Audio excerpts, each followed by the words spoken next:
చాలామంది చాలా విషయాలలో ఫెయిల్యూర్స్ని ఫేస్ చేయడంలో గల ప్రధాన కారణాలలో ముఖ్యమైనది ఏంటో తెలుసా? తాము చేస్తున్న పని గురించి లేదా తాము వేయబోతున్న అడుగు గురించి చుట్టుపక్కల వాళ్ళు ఏమనుకుంటారో, వాళ్ళు వీళ్ళు ఏమనుకుంటారో అని ఆలోచించడం, అతిగా ఆలోచించడం వల్లనే. ఒక రకంగా చెప్పాలి అంటే మనకేమి కావాలి, మన లక్ష్యం ఏంటి, మన జీవితం ఏంటి, మనం బ్రతకాలంటే ఎలా ఉండాలి, మన సంతోషం కోసం మనం ఏం చేయాలి అనే విషయాల కన్నా ఎదుటి వాళ్ళు ఏమనుకుంటారో అన్న విషయాల మీద ఫోకస్ అయితే ఎప్పుడైతే ఎక్కువ చేస్తారో, ఎదుటి వాళ్ళ గురించి ఎక్కువగా అతిగా ఆలోచిస్తారో ఖచ్చితంగా వాళ్ళ జీవితంలో ఫెయిల్యూర్స్ ఫేస్ చేయాల్సిందే.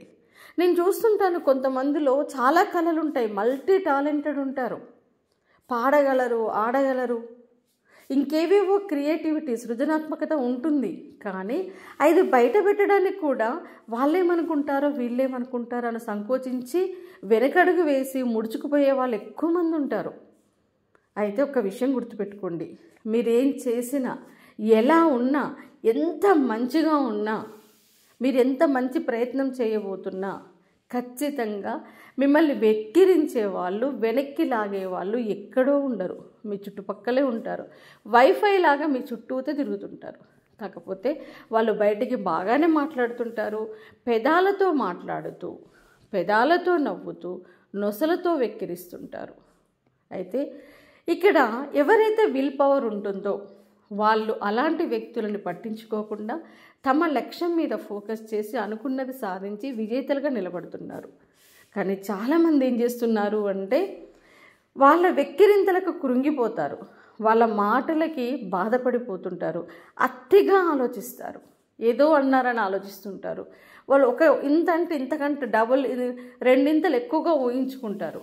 ఇలా ఎదుటి వాళ్ళ గురించి, ఎదుటి వాళ్ళ వ్యక్తిత్వం, వాళ్ళ నెగిటివ్ మెంటాలిటీ గురించి ఎక్కువగా ఆలోచిస్తే నష్టపోయేది వాళ్ళు కాదు, మనమే. మీరే వెనకబడిపోతారు. వాళ్ళకి కావలసింది కూడా అదే.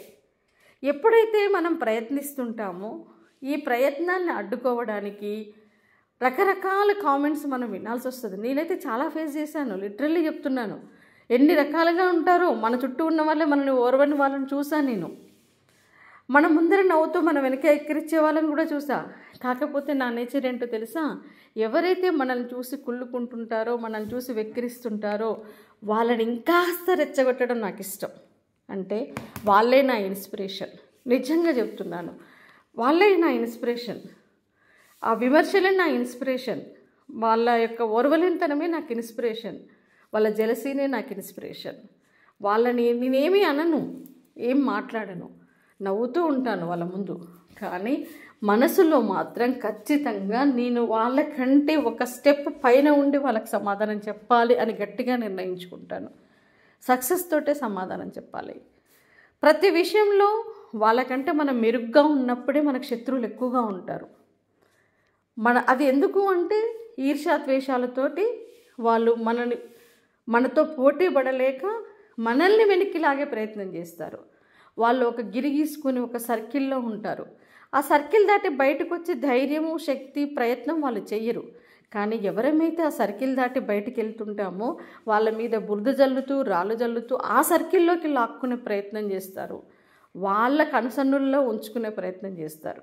కాబట్టి మీరు జీవితంలో ఏదైనా సాధించాలి అనుకుంటే, మీ లక్ష్యాన్ని చేరుకోవాలి అన్నా, మీ జీవితంలో మీకు నచ్చినట్టుగా మీ మనోభావాలకి వాల్యూ ఇచ్చుకుంటూ మీకు నచ్చినట్టుగా మీరు బ్రతకాలి అన్నా ఇతరులు ఏమనుకుంటున్నారు అనే విషయాలను వదిలేసేయండి. మీ గురించి మీరు ఆలోచించండి.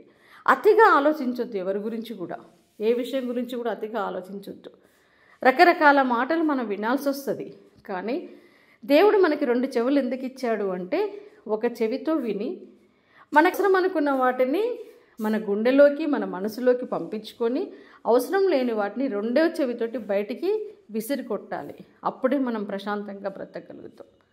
ఎవరన్నా మీ చుట్టూ ఉన్న వాళ్ళు మిమ్మల్ని వెక్కిరిస్తున్నారు అని మీకు అర్థమైనప్పుడు, వెనక్కి లాగుతున్నారని మీకు అర్థమైనప్పుడు వాళ్ళని చూసి మీరు ఏమి ఫీల్ అవ్వాల్సిన అవసరం లేదు. జస్ట్ నవ్వుకోండి మనసులో. వాళ్ళకంటే ఒక అడుగు ముందుకు కొన్ని రెట్లు వాళ్ళకంటే ముందడుగులో మీరు ఉండడానికి ప్రయత్నం చేయండి. మీ సక్సెస్ తోటే సమాధానం చెప్పండి. మీరు ఏమీ అనకుండానే, నోరు తెరవకుండానే వాళ్ళకి సమాధానం చెప్పాలి. వాళ్ళ నోర్లు మూసుకోవాలి. ఇది గుర్తుపెట్టుకోండి. మనం పట్టించుకుంటూ పోతే ప్రతి వాళ్ళు మనల్ని ఆడించాలనే ప్రయత్నమే చేస్తారు. కాబట్టి ఎంతవరకు ఆడాలి అనేది మీరు నిర్ణయించుకోవాలి. మీరు ఆడతా అంటే మిమ్మల్ని ఆడిస్తూనే ఉంటారు. మీరు ఫీల్ అవుతూ ఉంటే, బాధపడుతూ ఉంటే, బాధ పెట్టాలని చూసే వాళ్ళే ఎక్కువ మంది ఉంటారు మన చుట్టూ. కాబట్టి ఈ ప్రపంచంలో అందరూ మనలాగా ఆలోచించే వాళ్ళు ఉండరు. గుర్తుపెట్టుకోండి. నీకేం కావాలి? నీకు ఆకలి అయితే నువ్వే తినాలి. నీ ఆకలి ఇంకొకరు తీర్చరు కదా. నీ ఆకలిని, నీ కడుపు మంటని ఇంకొకరు షేర్ చేసుకోరు. నీకు కడుపు నొప్పి లేస్తే నువ్వే ట్యాబ్లెట్ వేసుకోవాలి. ఆ నొప్పిని నువ్వే భరించాలి. నీకు తలనొప్పి లేస్తే నువ్వే భరించాలి. నీకు కష్టం వస్తే నువ్వే భరించాలి. మరి నీ కష్ట నష్టాలు, నీ దుఃఖాలన్నింటినీ నువ్వు భరిస్తున్నప్పుడు నీ గురించి నువ్వు ఆలోచించుకోవాలి కదా. నీ గెలుపోటములకు వేరే వాళ్ళ గురించి ఆలోచించి నీ ఓటమిని నువ్వెందుకు ఆహ్వానిస్తావు? కాబట్టి ఏ విషయంలో అయినా సరే ఎదుటి వాళ్ళు అనే వాటి గురించి ఎంత ఎక్కువ ఆలోచిస్తే, ఎంత అతిగా ఆలోచిస్తే అంతగా మనల్ని మనం కోల్పోతాము, మనకి మనం నష్టం చేసుకుంటామన్న విషయాన్ని గుర్తుపెట్టుకోండి. ఏ విషయం గురించి ఎక్కువగా ఆలోచించకుండా వెక్కిరించిన వాళ్ళ ముందరే గెలిచి నిలబడి చూయించండి. ఎవరైతే వెనక్కి లాగాలని ప్రయత్నం చేస్తారో వాళ్ళ ముందర గెలిచి నిలబడి చూయించండి. మీ గెలుపు మీరే కారణం, ఎవరూ కాదు. గుర్తుపెట్టుకోండి.